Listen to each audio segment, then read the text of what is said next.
Welcome back to the Do-It-Yourself Stoller videos. It's been another week and we are back in the basement again. So last week we were concentrating on prepping our walls for the paint.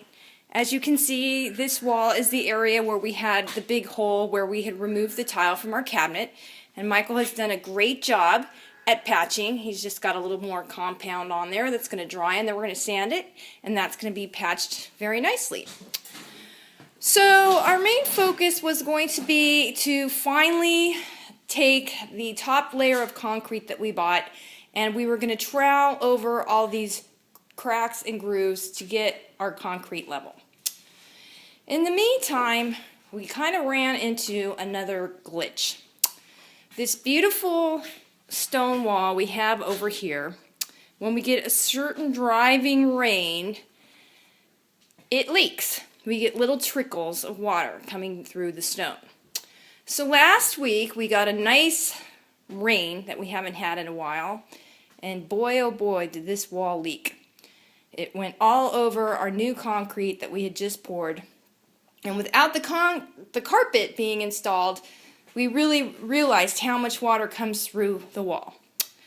So we had several contractors come to the house, and we are in total sticker shock in terms of trying to get the wall fixed. There's no guarantee that it'll be able to be fixed from the outside.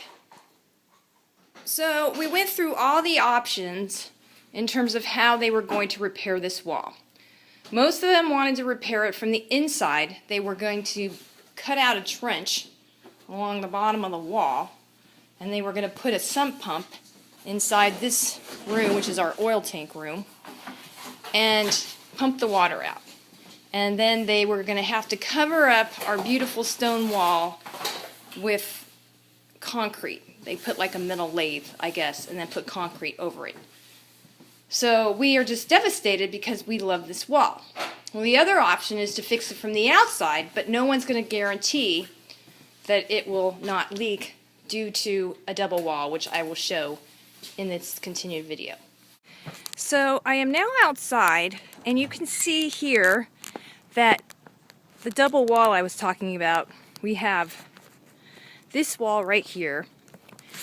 This continues straight into the basement, which becomes that wall that you see that's leaking. And then we have this secondary wall which holds up the bay window. And that hence creates this double wall, so they can't really get in there and fix the wall. And there's no guarantee that if they dig this out and put in piping and a way to get the water out, that they can guarantee it still won't leak. So today, what we're going to do is, as you can see, we got some snow last night. My attempt to what I think might be creating the leak. And over here, we have a leader that Michael is standing in front of, and the connection part to the leader. So as you can see here, we've got this leader, and the way they attached the connector piece that takes the water away is low.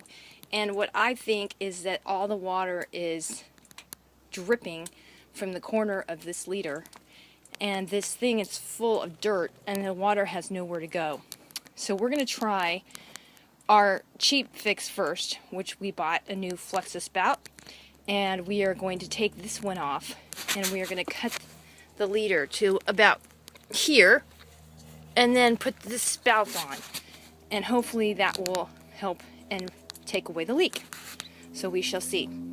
So we have now completed our installation of our new gutter, and hopefully this will help solve the problem with the leak that we have on the inside. So now we're going to be back inside and back into doing our troweling. So we're now back inside, and we have our little trowel bucket that we're going to mix the concrete in. We have our top and bond concrete, and we have our little trowel device and our leveler that we've been using to level out the floor. So we're going to get started mixing the concrete. So we're already in the process of spreading the concrete down, and it's not going well. It's very hard to level it and get the edges smooth. And now Michael is taking a wet sponge. Ooh, we almost knocked the water over. And he is going around the edges trying to smooth them out because we need a nice transition between the two different concretes. Hence why we are doing this exercise in the first place. So stay tuned.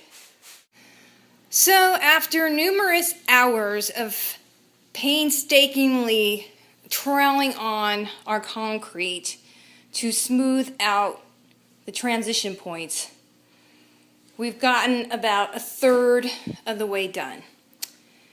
And then we had an incident where our trailing bucket that had the concrete got a hole in it, and as we were cleaning it, all the water and the leftover concrete got all over the floor, and we had to clean that mess up. So it's Sunday night, it's getting late, and we're calling it quits for this weekend's episode of Do-It-Yourself projects at the Stollers.